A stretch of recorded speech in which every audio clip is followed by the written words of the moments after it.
Well, good afternoon, everyone. Welcome and thank you for joining us for this quarter's Data and Performance Management meeting. To better organize questions the HMIS Help Desk receives during the meeting, the team requests that you submit your questions through the Q&A option in the Zoom menu bar. We kindly request that you keep your questions general and related to the topics discussed in the meeting.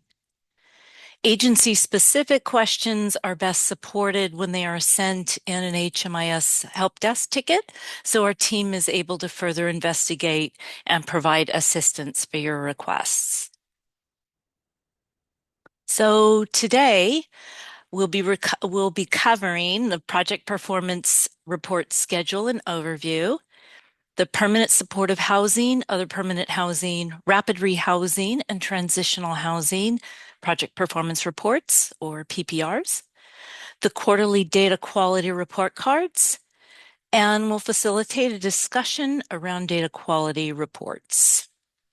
As a friendly reminder, all meeting materials and this recording will be available on our website, and we are also providing a document with links to materials that we mention, which we'll put in the chat.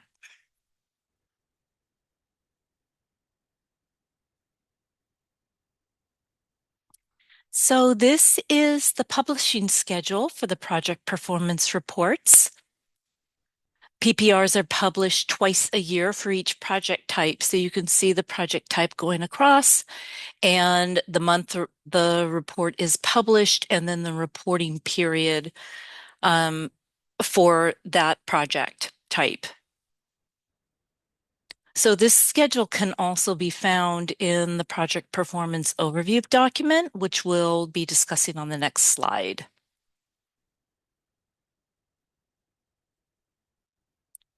So the project performance reports include all projects that participate in HMIS and highlight different measures that HUD and the COC have determined are important in effectively ending homelessness for Orange County clients. The project performance report overview document provides detailed information on each goal and the schedule for the publication. So this can be found on our website under the Reports tab or in this link made available in the slides after the meeting or on the document that will be provided in the chat. So for this quarter, we're highlighting recently published permanent supportive housing, other permanent housing, rapid rehousing, and transitional housing project types. So since this is the first meeting of the year, we wanted to review the goals and outcomes overview page just in case there are any new agency administrators.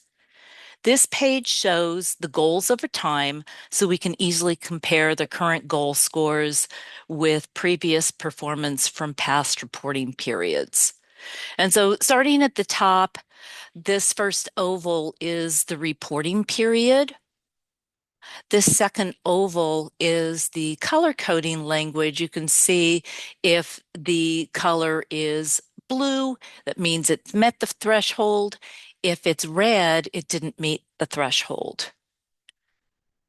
This third oval is the goal and the description of the goal, and then in parentheses, the threshold that is used. This next oval is the threshold line in the graph. And then finally, we wanted to point out goal 10 because it's a little bit special. We use 2 years of data instead of just 1 year like we do for the other goals.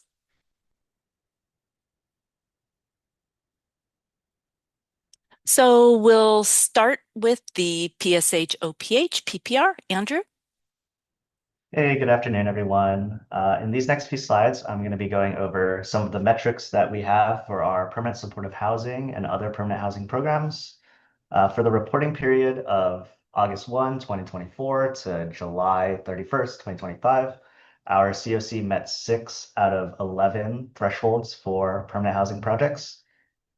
We've seen fairly consistent performance among different goals for different projects, but I did want to highlight the increase in performance for goal 4, which is placing households in units as soon as possible, as well as the increase in performance in goal 7. This is for increasing client income as a project exits. We also saw an increase in performance in goal 10, which measures the amount of clients that return back to homelessness after being housed. And then once again, we saw fairly consistent performance for goal 5, bed utilization, goal 1, entrance from literal homelessness, goal 9, stabilizing and permanent housing, and goal 6, increasing while enrolled in the projects. If you have any questions about these goals, feel free to leave it in the Q&A section. But if you can go to the next slide, there's some additional goals for CES participating permanent housing projects. These are goals 11, 12, 13, and 14, where we're looking at the different metrics as it relates to CES participating projects. Our COC did not meet goals 11, 12, and 13, but we did see an increase in performance in goal 14, which is successfully matching households to a housing provider.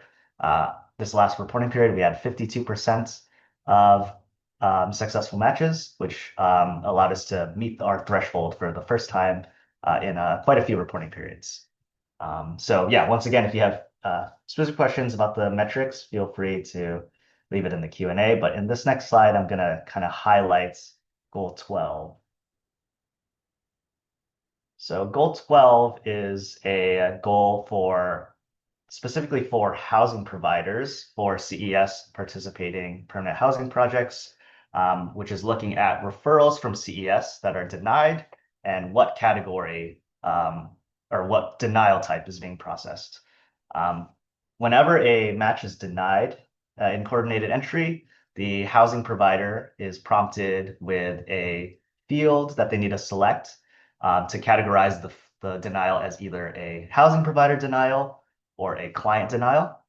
And our COC has a goal of 40% or less denials being due to housing providers.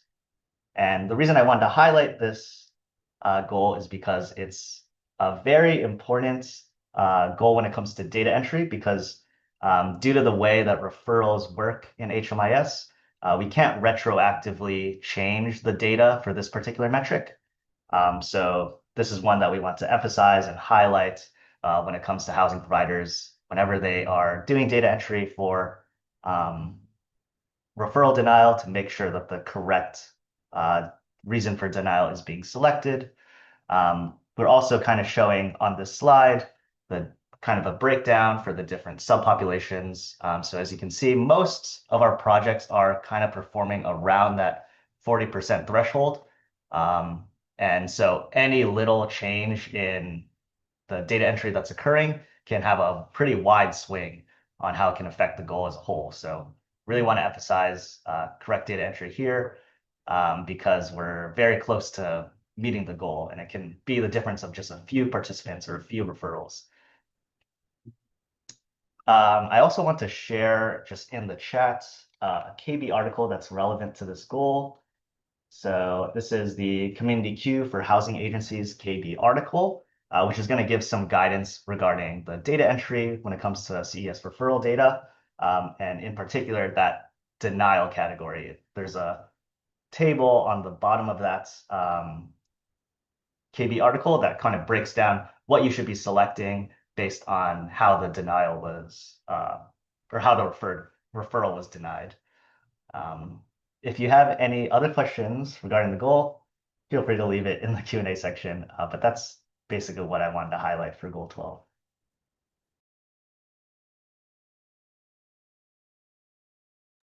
Thank you, Mhm. Andrew.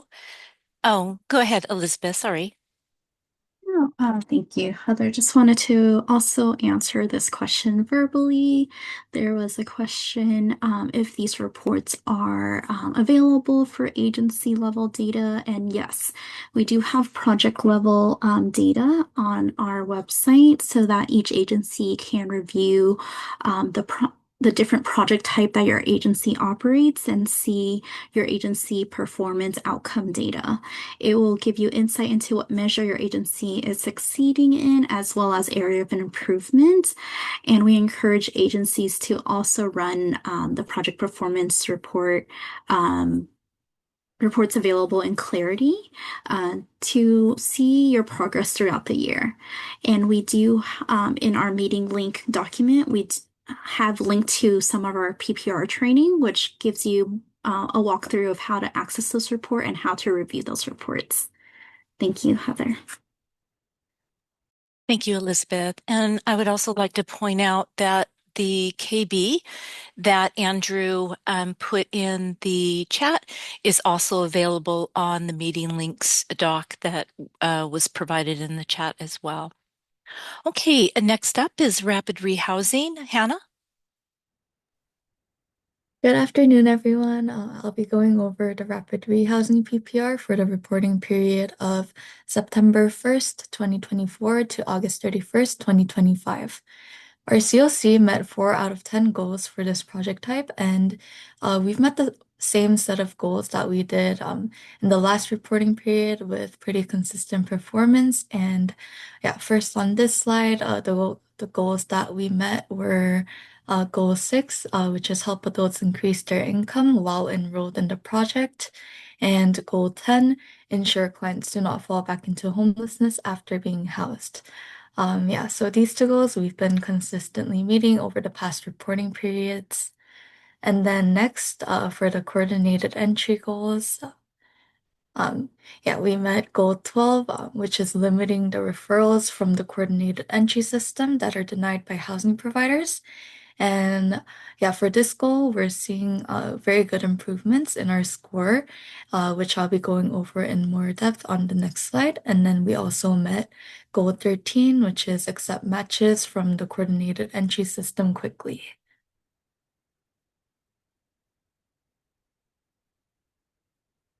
For rapid rehousing, we wanted to highlight goal 12 as a success as we saw a 12% decrease from the last reporting period. And yeah, we've been seeing good improvements for this goal over the past couple of reporting periods. So we wanted to highlight that. And again, the goal is to limit the number of referrals that are denied by housing providers to being no more than 40%. And greater improvements were seen in the chronically homeless and households without children subpopulations compared to the last reporting period. For chronically homeless subpopulations, we went from 20% in the last reporting period to 10% in this reporting period. And for households without children, we went from 26% to 11% in this reporting period. And if we take a look at the donut chart, you can see the gray section represents other responses. And we've mentioned in previous meetings that we encourage agencies to review the other responses as many times they fall into already existing categories. And we've also seen a decrease in the percentage of other responses. So we also wanted to highlight that improvement as well and encourage agencies to continue to be mindful of data quality in these responses.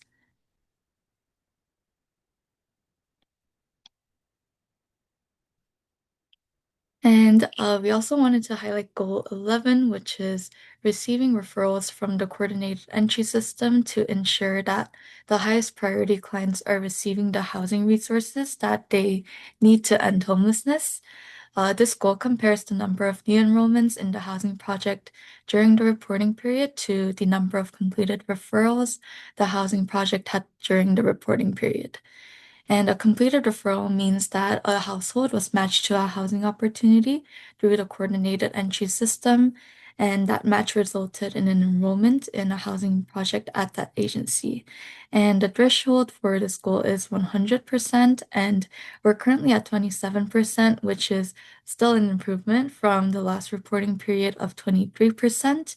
And it's also a goal that we want to continue to grow in.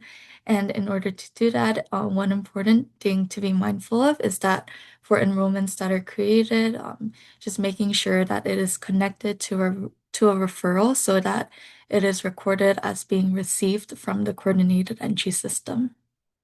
And that's all I wanted to highlight for rapid rehousing. Thank you. Thank you, Hannah. We'll pause for questions, see if anybody has any questions. Feel free to enter them in the Q&A box, or feel free to unmute yourself as well and ask your question.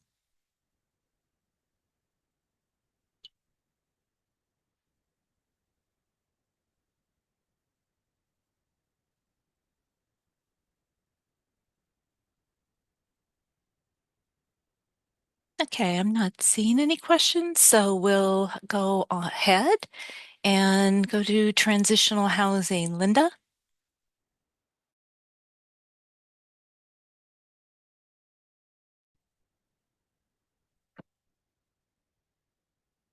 So we will be looking at the transitional housing PPR for the reporting period of October 2024 to the end of September 2025. So this slide So this slide shows the goal percentages for goals 1 and through goal 10. For our COC, it looks like we are struggling a little bit to meet the thresholds for the following goals, which is goal 1, prioritizing clients experiencing homelessness at a threshold of 100%. And also for goal 2, this is to decrease the length of stay in the temporary shelter or outreach to less than or equal to 180 days. And then also barely hitting the mark here for goal 5, which is to ensure that projects are being fully utilized at 80% or higher. And then also goal 7, this is to help adults increase their income at project exit at least 40% or higher. And then also for goal 8, this is to help clients exit into successful housing situations at 75% or higher. However, it seems like we are doing a great job at consistently meeting the threshold for goal 6. This is to help adults increase their income while being enrolled into the project with a threshold of 15% or higher. And then also for goal 10 as well, this is to ensure that clients do not fall back into homelessness after being housed at 10% or lower. So next I will highlight and outline some goals that our COC has been facing some challenges with, and also where we are excelling.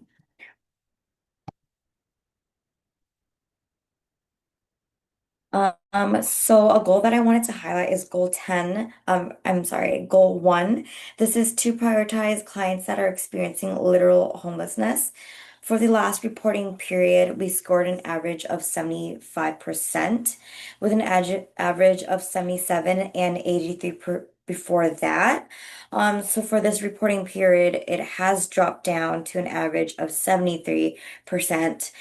So based on this chart right here, it seems like there are a good amount of missing responses, 42% to be exact, which is also similar to last reporting period with a missing response of 41% as well. So we believe that this may be an issue of data entry. So it is very important to collect the client's prior living situation in order to determine the client's entry category. And in return, that will help improve the score for this goal. So we also have this little cheat sheet, this flow chart here that can be helpful when it comes to determining whether the client is coming from a place of literal homelessness. So it kind of guides the process by asking the following questions. Where the client was before project start, how long did the client stay in that place, and then it checks whether the client has stayed in an institution for less than 90 days or in a permanent or transitional housing in less than 70 days. And if yes, then the process stops, and no, if no, then it goes on to the next question. So then you can kind of use this chart to help categorize the client's homelessness based on these factors. And another goal I wanted to highlight is goal 10, which ensures that clients do not fall back into homelessness after being housed from the project. Last reporting period, we had a score of 1% of clients who exited from transitional housing projects that returned to the system.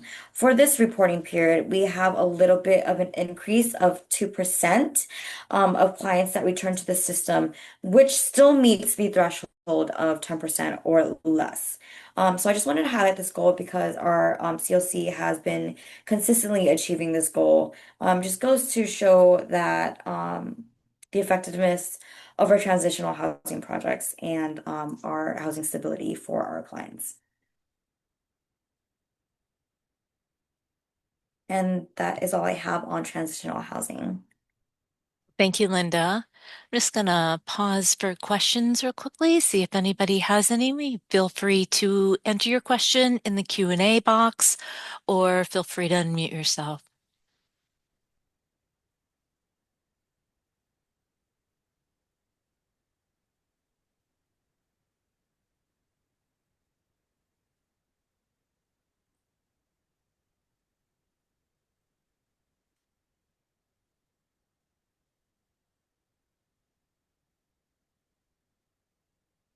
Okay, I'm not seeing any questions, so we'll go ahead and move on.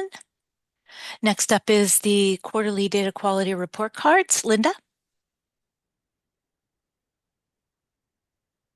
So the HMIS universal data elements are required to be collected for the data quality report cards, and it's to be collected by all projects participating in HMIS regardless of the funding source. So the universal data elements include universal identifier elements such as the name, social security number, date of birth, race and ethnicity, gender, and veteran status. It also includes universal project stay elements, which includes disabling conditions, project start and exit date, destination, relationship to head of household, housing move-in date, and prior living situation.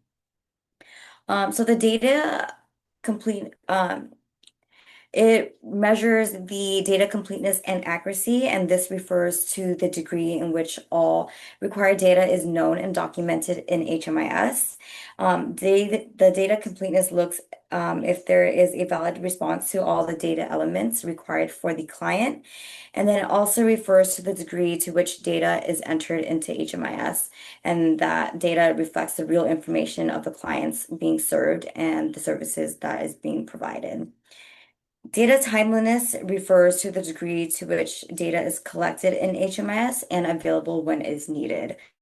And it looks at how much time has passed from the moment that the data is collected until the data is entered into HMIS. So we will be looking at the previous quarter's reporting period, which captures from October 1st to the end of December 2025. So this tab right here shows the percentage of valid responses and data quality error type for each universal data element for all the projects. So overall, it seems like we are doing pretty well with an average score of 97% on all data response quality, with the exception of some data elements, such as last exit destination with a score of 27 for data not collected responses, which is an improvement from the last reporting period of 37%. So this means that the last exit destination was skipped over, or the question wasn't asked, or the client exited without an exit interview, which impacts the score for this data element significantly. So then some corrective steps we would take for this error, which is to be to ensure that the data entry is consistent and accurate. So just making sure that the staff knows the importance of capturing the exit destination accurately and how to record it. And that could be done through internal trainings that your agency hosts, or also trainings that the HMIS team provides. And then also improving client interaction and improving the exit process. or you can either implement regular monitoring um, and audits. So agencies can do an internal review to review their data to identify common errors or missing information related to this data element.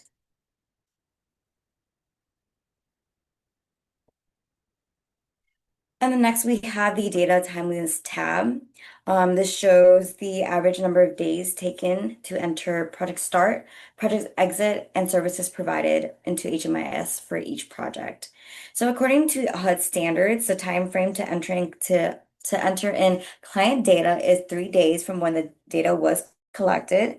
So it seems like we are doing a fairly good job with 84% on entering client enrollment data within that threshold at project entry.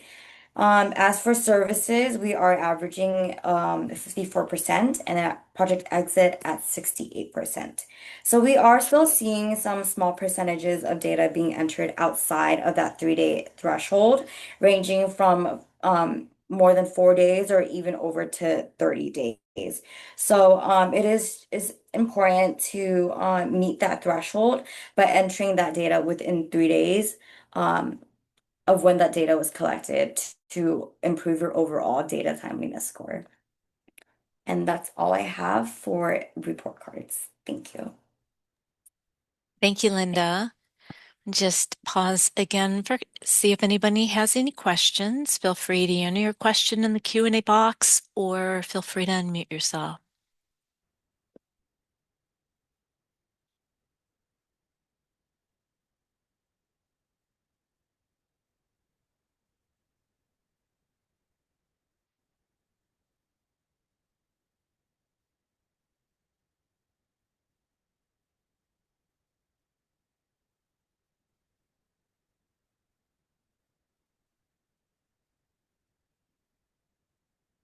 Okay, I'm not seeing any questions come through, so we'll go ahead and move forward.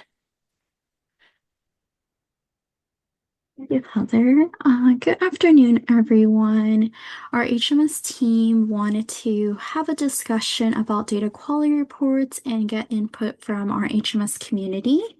So some reports that we want to send out around data quality is going to be covering overlapping enrollments, approximate date homelessness start and episodes of homelessness, head of household data quality errors, and um, have a discussion on the frequency that your agency would like to receive this report, and also ask if there's any other data quality fields that you may want to receive.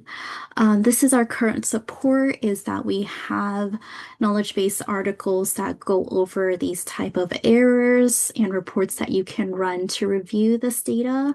And we will also share guidance in our user meeting and trainings. And we will offer one-on-one session, which your agency can submit tickets and schedule time with us. But we also want to get your input on how you would like to receive support and how you would like to receive information about your agency data.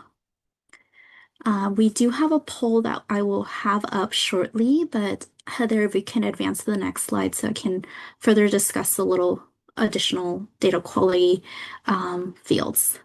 So on a quarterly basis already, we do send out the data quality report card draft data to agencies so that the agencies have the opportunity to review some flagged fields to verify for accuracy.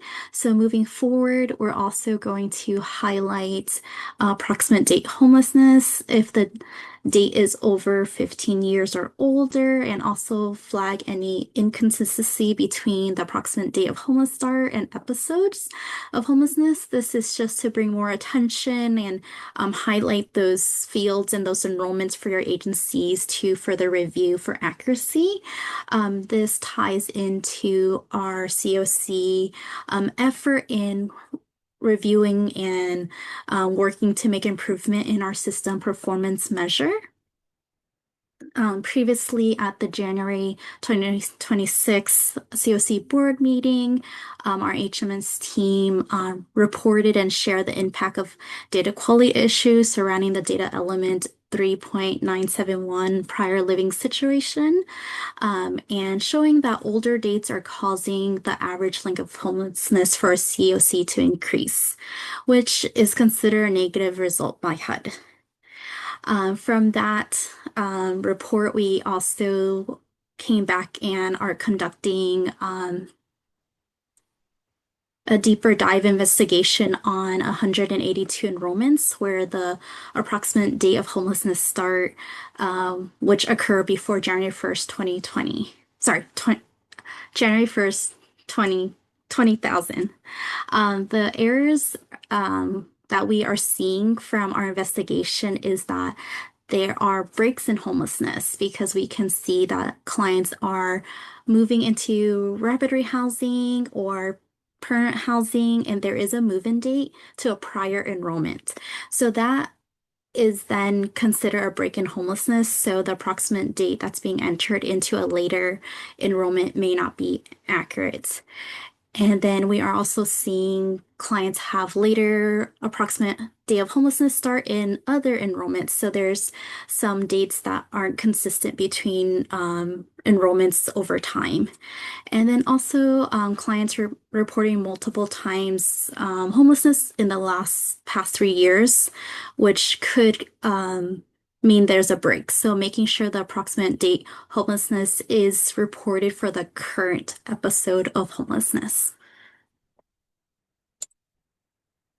And I'm going to be starting a poll.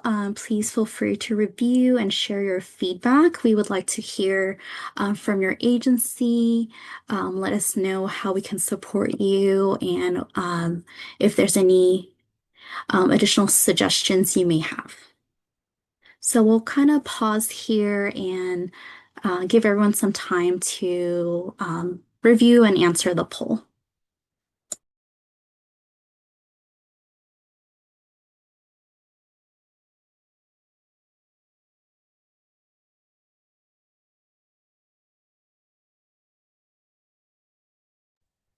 Oh, and I wanted to also share when you get to question 5 and 6, we are asking our HMS community if we should consider removing cascading data. We understand cascading data helps streamline data entry, but the thought process of possibly having a discussion about removing that function is to encourage users to collect, verify, and update data as needed for entry and exit. So please feel free to review and let us know your input. Thank you.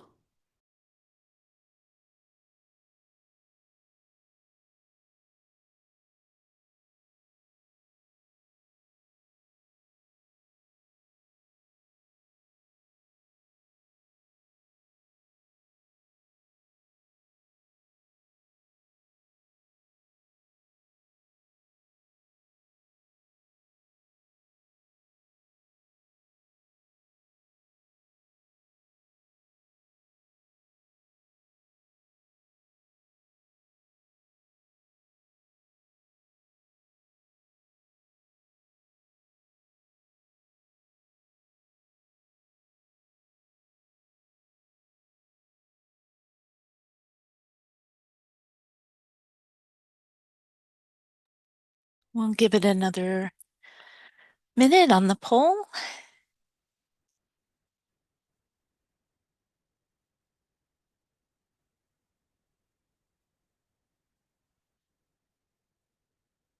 And we thank you for your input.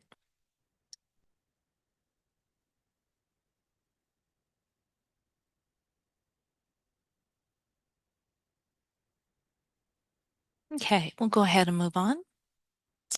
So we've come to our Q&A section. If anybody has any questions of a general nature, please feel free to unmute yourself or ask your question in the Q&A box. If you have a specific question about your agency or anything about the goals for your agency, please feel free to submit a ticket directly to the help desk and we'll be happy to help.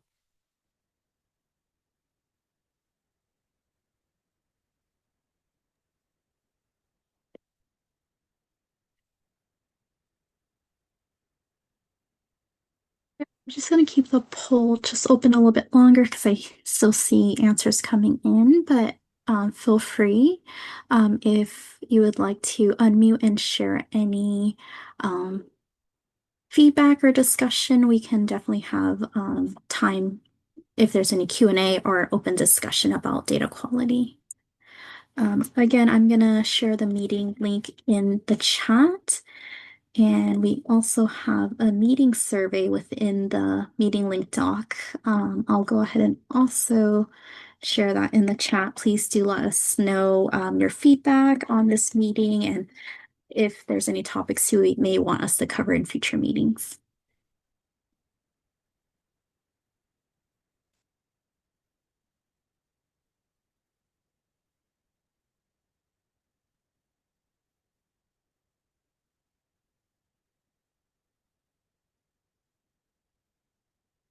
Okay, I think I see the survey or the poll kind of slowing down, so I'll go ahead and end it and we can review the results. But anyone, feel free if you would like to unmute and share feedback, you are more than welcome to.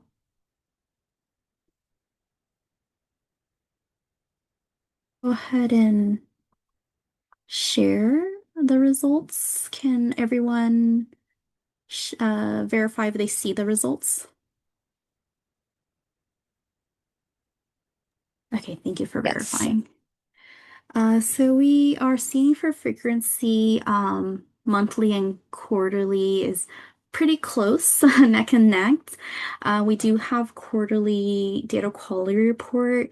Um, our thought process with monthly is that we can get data over to you in a more timely schedule and that you get to see data, before the end of the quarter, because within 3 months it could be older data that's harder to verify and confirm. So with the community's input, we will review a monthly schedule and get your input regarding that rollout.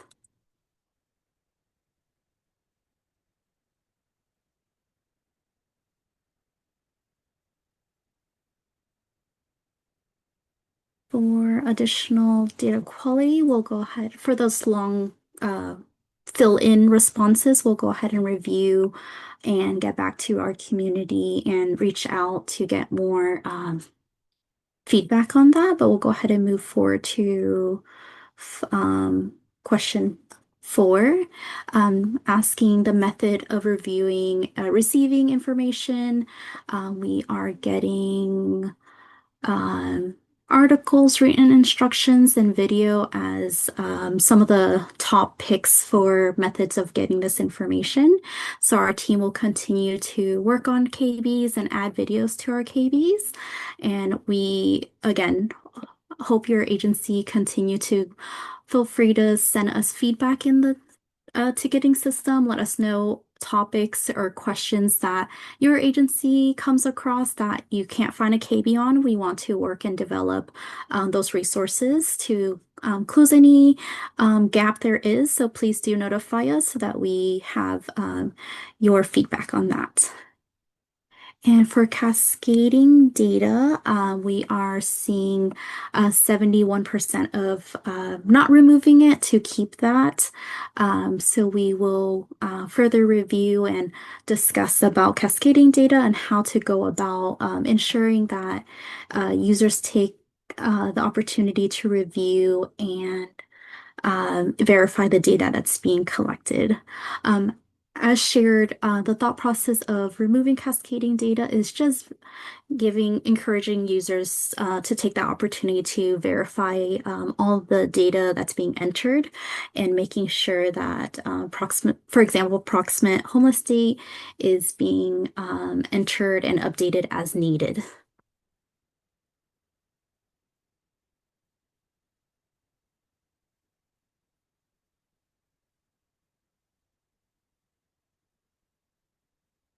I wanted to open up to our participants in the meeting today. If there's any questions or any suggestions on data quality and topics you would like us to cover in future meetings.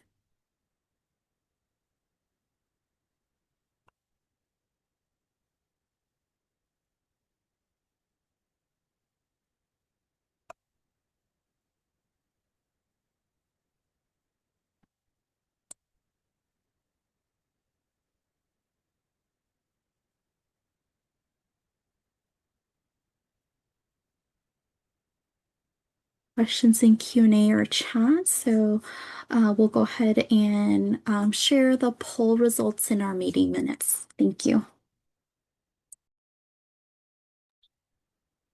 Thank you, Elizabeth, and thank you everyone for participating in the poll. And that ends our meeting. So we're thankful that you joined us. If you have any specific questions, please remember you feel free to send us a ticket and we'd be happy to respond in the ticket. Thank you and have a great day today. Our next meeting will be on Thursday, May 21st at 1 p.m. and we'll be sending out reminder notices for that as well. Have a great day, everyone.